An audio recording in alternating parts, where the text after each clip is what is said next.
लोकसभा चुनाव में वोटों की गिनती 4 जून को होगी, लेकिन इससे पहले एग्जिट पोल्स ने देश की तस्वीर साफ कर दी है। यहां तक कि प्रधानमंत्री नरेंद्र मोदी की अगुवाई वाले एनडीए को इस बार 2019 में हुए लोकसभा चुनाव से भी ज्यादा सीटें मिलने का अनुमान जताया गया है।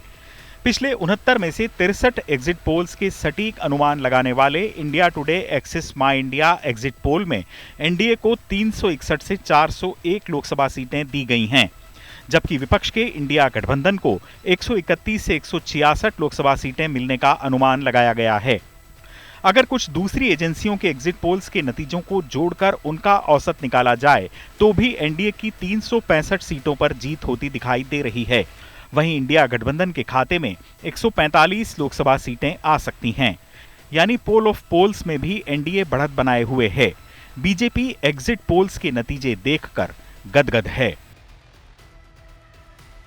Bharatiya Janata party by itself will get at least 10 to 15% more seats, भाई साहब, at least 10 to 15% more seats than in 2019, which means अगर 10% ज्यादा हुआ तो 333 आती हैं, 15% ज्यादा हुआ तो 345 आएंगे। हमेशा बार बार कहते हैं लोग दिन में सपने देखते हैं, उस पर कोई पाबंदी नहीं है। कांग्रेस की हालत इसीलिए हुई है और आगे और होगी क्योंकि दिन में सपना देखना इन्होंने बंद नहीं किया है। जमीन पर काम करें, जनता का विश्वास जीतें, खाली मोदी जी की आलोचना और गाली गलौज बंद करें।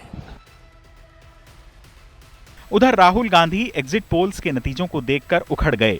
उन्होंने कहा कि ये एग्जिट पोल नहीं बल्कि मोदी मीडिया का फैंटेसी पोल है।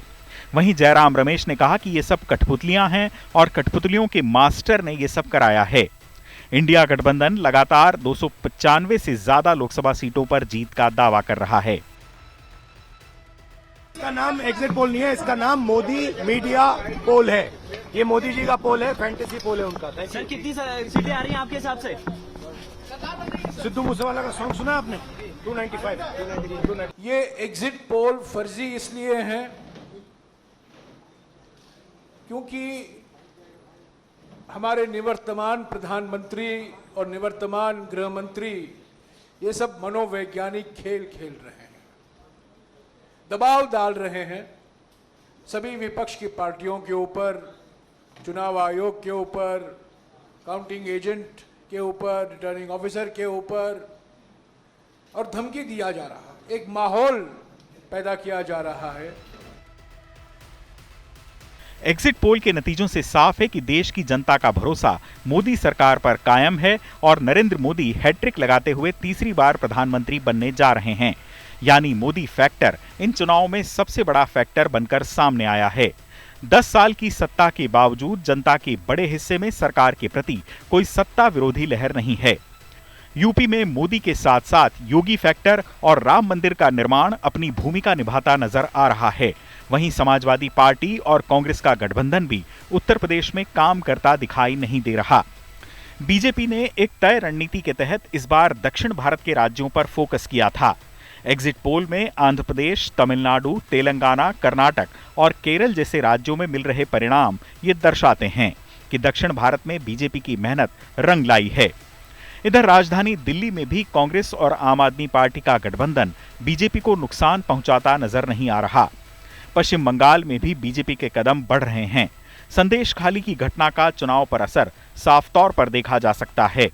राज्य में बीजेपी को 2 से 3 सीटों का फायदा होता दिखाई दे रहा है।